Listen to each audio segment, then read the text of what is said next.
உடையார் பாகம் 5 அத்தியாயம் 32. எங்கே இருக்கிறார்கள் அவர்கள் என்று சக்கரவர்த்தி ஆவலாக கேட்டார். மருவூர் அந்தணர்களை மெய்க்காவல் படையை வைத்து வளைத்து வைத்திருக்கிறேன். கைது செய்யப்பட்டு விட்டோமோ என்று அவர்கள் பயப்படுகிறார்கள். உங்களுடைய வருகை அரசருக்கு தெரிவிக்கப்பட வேண்டும். அரசருக்கு தெரிவிக்காமல் நீங்கள் எல்லை தாண்டி இருக்கிறீர்கள். போர் முனைக்கும் வந்திருக்கிறீர்கள். இது தவறு என்று கண்டித்துவிட்டு இங்கு வந்திருக்கிறேன். அருண்மொழி, என்ன செய்வதாக உத்தேசம்? இந்த நேரத்தில் அவர்களை வைத்துக்கொண்டு என்ன செய்ய முடியும்? ஏதேனும் செய்ய முடியுமோ என்ற எண்ணத்தில்தான் இங்கு ஓடி வந்தேன். இந்த கரையை தாண்டி எதிர்கரைக்கு போய் சத்யாசிரியனுடைய படைகள் என்ன விதமாக இருக்கின்றன என்பதை தெரிந்து கொண்டு இங்கு வர வேண்டும். இதற்கு எந்த விதத்தில் அவர்கள் பயன்படுவார்கள்? அனுமதி பெறாமல் யுத்த களத்திற்கு வந்தது பெரும் பிசகையா? அவர்களை எப்படி நம்புவது? மேலை சாளுக்கியத்தின் ஒற்றர்களாக அவர்கள் இருக்கலாம் அல்லவா? அப்படி இருக்காது என்று கிருஷ்ணன் ராமன் மறுத்தார். ஏன் இருக்காது? இந்த அந்தணர்களை, அதுவும் மருவூர் அந்தணர்களை நான் நம்பவே மாட்டேன். கருமார் அந்தணர் விஷயத்தில் இவர்கள் நடுநிலை வகித்தவர்கள் அல்லவா? எந்த பக்கம் வேண்டுமானாலும் சாய்ந்து கொள்ளலாம் அல்லவா? எந்த கட்சியும் இல்லாமல் நடுநிலை வகிப்பவர்கள் ஆபத்தானவர்கள் என்றார் ராஜேந்திர சோழர். அதற்காக அவர்களை என்ன செய்வது? திருப்பி மருவூருக்கு அனுப்புவதா அல்லது அழைத்து போவதா? பழுவேட்டரையர் உரத்த குரலில் கேட்டார். அழைத்து என்ன பேச போகிறீர்கள்? அதை சக்கரவர்த்தியார்தான் முடிவு செய்ய வேண்டும். பழுவேட்டரையர் சட்டென்று திரும்பி அவரை பார்த்தார். சக்கரவர்த்தியோ அமைதியாக இருந்தார். மருவூர் அந்தணர்களை அழைத்து இரவோடு இரவாக ஆறு தாண்டி போக முடியுமா என்று விசாரித்து கங்க தேசத்திலிருந்து வந்திருக்கிறோம் என்று சொல்ல சொன்னால் என்ன? சரி, இவர்கள் போய் சொல்கிறார்கள், எதிரே இருப்பவர்களும் நம்புகிறார்கள். பிறகு என்ன? யார் அங்கே என்ன நடக்கிறது என்று விசாரித்து மறுபடியும் இரவோடு இரவாக ஆற்றில் மூழ்கி இக்கரை வந்தால் என்ன? அடடா, துங்கபத்ரை காவிரி போல அமைதியான ஆறு அல்லவே. சுழிகளும் பாறைகளும் நிறைந்தது. மருவூர் அந்தணர்கள் அதில் இறங்கி போகவும் முடியாது, போனால் மீளவும் முடியாது. அதுவும் தவிர இவர்கள் தஞ்சை அந்தணர்கள் என்று தெரிந்துவிட்டால், சோழ தேசத்து ஒற்றர்கள் என்று தெரிந்துவிட்டால் நரக வேதனைப்படுவார்கள். முகத்தில் குத்தி வீங்க வைப்பார்கள், எட்டி உதைப்பார்கள். எவ்வளவு வலிமை உள்ளவனும் சகலமும் கக்கிவிட நேரும், சரணாகதி அடைய நேரும். மருவூர் அந்தணர்கள் ஒரு அடி தாங்குவார்களா? அவர்களை ஆறு தாண்டி அனுப்பி என்ன சாதித்து விட முடியும்? கிருஷ்ணன் ராமனான பிரம்மராயர் அடிக்குரலில் வேதனையோடு பேசினார். சக்கரவர்த்தி உடையார் சிறுமியவுடன் எல்லோரும் அவரை திரும்பி பார்த்தார்கள். அந்தணர்களை மேலை சாளுக்கியத்தினர் அவமானப்படுத்துவதில்லை, அடிப்பதும் இல்லை.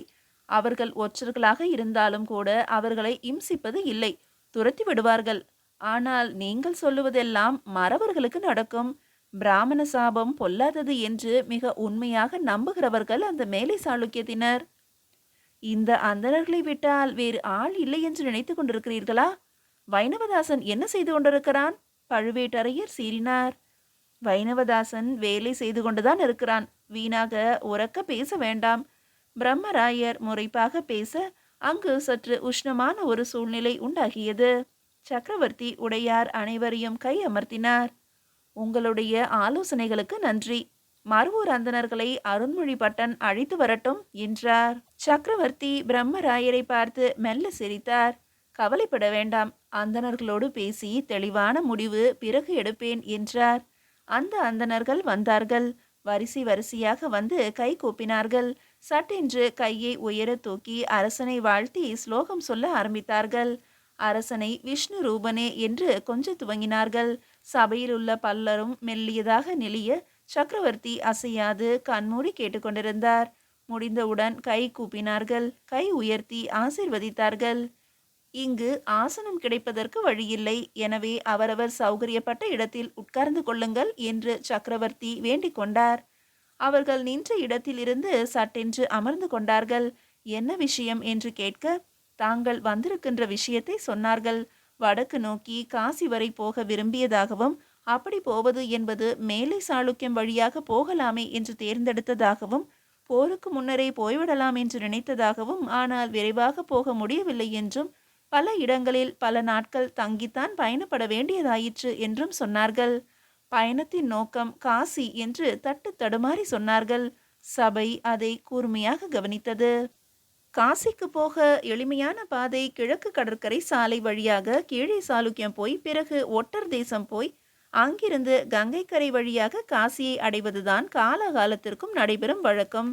மேலே சாளுக்கியத்தின் வழியாக காசிக்கு போகிறவர்களை இப்பொழுதுதான் பார்க்கிறேன் என்றார் இளவரசர் நகைப்போடு. உண்மைதான்.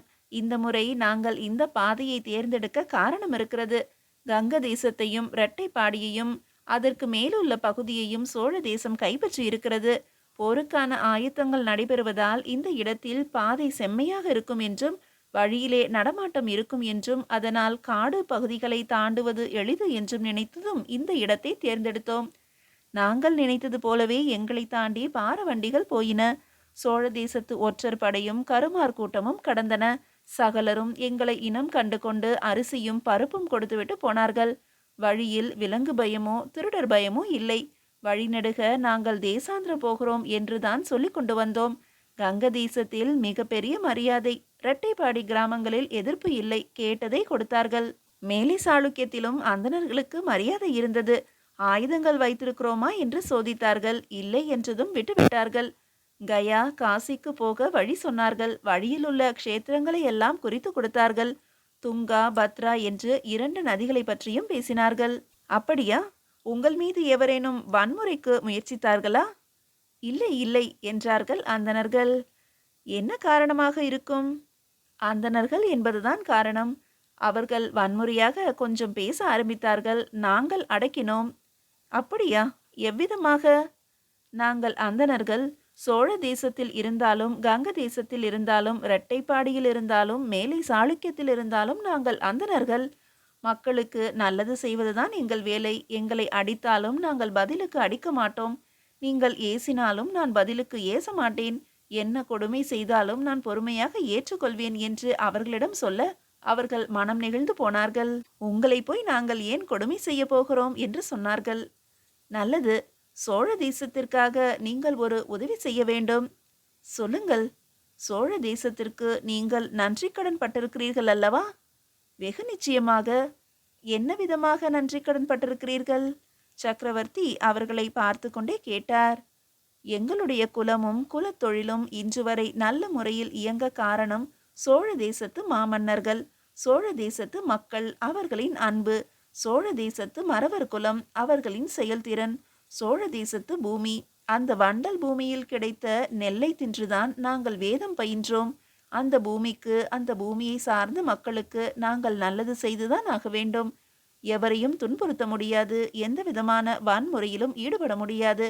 மற்ற எதுவும் செய்ய நாங்கள் தயாராக இருக்கிறோம். உங்களை வன்முறையில் ஈடுபட சொல்லவில்லை. இரவோடு இரவாக நீந்தி எதிர்கரை போய் அங்குள்ள படைபலம் பற்றி தெரிந்து கொண்டு மறுபடியும் அடுத்த நாள் நீந்தி இக்கரை வந்து அங்கு என்ன இருக்கிறது என்று சொல்ல வேண்டும். சக்கரவர்த்தி உடையார் அந்த அந்தணர்களை உற்று பார்த்து கொண்டே கேட்டார். அவர்களும் கவனமாக கேட்டுக்கொண்டார்கள். உடையார் ஸ்ரீ ராஜராஜ தேவர் அந்தணர்கள் பேசிக்கொண்டிருக்கும் போதே வெள்ளை விரிப்பில் கீழே கிடந்த கரிக்குச்சியினால் ஏதோ கை போன வண்ணம் கிறுக்க துவங்கினார். ஆனால் அதை எவரும் கவனிக்கவில்லை. சக்கரவர்த்தியின் முகத்தை பிரம்மராயர் உற்று பார்த்தார். சக்கரவர்த்தி பிரம்மராயரை பார்த்து மெல்ல சிரித்து கொண்டார். சபை சற்று விலகி இருக்க வேண்டும். நான் இந்த அந்தணர்களோடு அந்தரங்கமாக பேச விரும்புகிறேன் என்றார் சக்கரவர்த்தி. பழுவேட்டரையருக்கு சட்டென்று முகம் இருண்டது. அருண்மொழி பட்டனோ திடுக்கிட்டான். இளவரசர் ராஜேந்திரர் சற்று கோபமாக சக்கரவர்த்தியை பார்த்தார். ஆத்திரமாக அந்த பிராமணர்களை பார்த்தார். பிரம்மராயர் தலையை உலுக்கி கொண்டார். என்ன சொல்லுகிறீர்கள்? இது போர் முனை. இங்கு நீங்கள் ரகசியம் என்ன பேசுவீர்கள்? எனக்கும் தெரியாத ரகசியம் என்ன? அதுவும் இந்த அந்தணர்களோடு பேச வேண்டும் என்றால் நான் என்ன முக்கியம்? நீங்கள் செய்வது அதீதமாக இல்லையா? நீங்கள்தான் தலைவர், நீங்கள்தான் சக்கரவர்த்தி. ஆனாலும் ஒரு போர் முனையில் உங்களுக்காக உயிர்விட துணிந்தவர்களை அப்புறப்படுத்துகிறீர்களே, இது நன்றாக இருக்கிறதா? இது மற்றவர்களை சோர்வடைய செய்யாதா? பிரம்மராயர் சற்று படபடப்பாக பேசினார். உத்தரவுக்கு கட்டுப்பட்டு வெளியேறுவது நல்லது. காரணம் என்னவென்று ஒருவேளை பின்னால் சொல்லப்படலாம், சொல்லப்படாதும் போகலாம். ஒவ்வொன்றுக்கும் விளக்கம் சொன்னால்தான் நீங்கள் வேலை செய்வீர்கள் என்றால் உங்கள் வேலையும் உங்கள் பாதுகாப்பும் எனக்கு தேவையில்லை. விலகுங்கள். உங்களை நம்பி நான் மேலை சாளுக்கியத்துக்கு வரவில்லை. ஹா, இந்த அந்தணர்களை நம்பி வந்தீர்களோ? ராஜேந்திர சோழர் கேட்டார். ஆமாம், இந்த அந்தணர்களைப் போல வேறு யாரேனும் எனக்கு உதவி செய்யக்கூடும் என்று நம்பித்தான் வந்திருக்கிறேன். இளவரசர் சரக்கென்று எழுந்திருக்க, அருண்மொழிபட்டன் தயக்கத்தோடு பின்தொடர, மற்ற சேனாதிபதிகள் நகர, பழுவேட்டரையர் எழுந்து போய் அங்கு யாரோ உட்கார்ந்து உறங்கிக் கொண்டிருப்பவனை, அடே, என்னடா உறக்கம், உறங்கவா வந்திருக்கிறாய் என்று அறைய, அவன் அலற, அங்கே ஒரு பரபரப்பு ஏற்பட்டது. கடைசியாய் கிருஷ்ணன் ராமனான பிரம்மராயர் எழுந்தார். இது சரியே இல்லை என்று சக்கரவர்த்தியை பார்த்து சொல்லிவிட்டு விலகி போனார். அந்த மருவூர் அந்தணர்கள் உள்ளுக்குள் குதூகலித்தார்கள். மீதியை அடுத்த அத்தியாயத்தில் காணலாம்.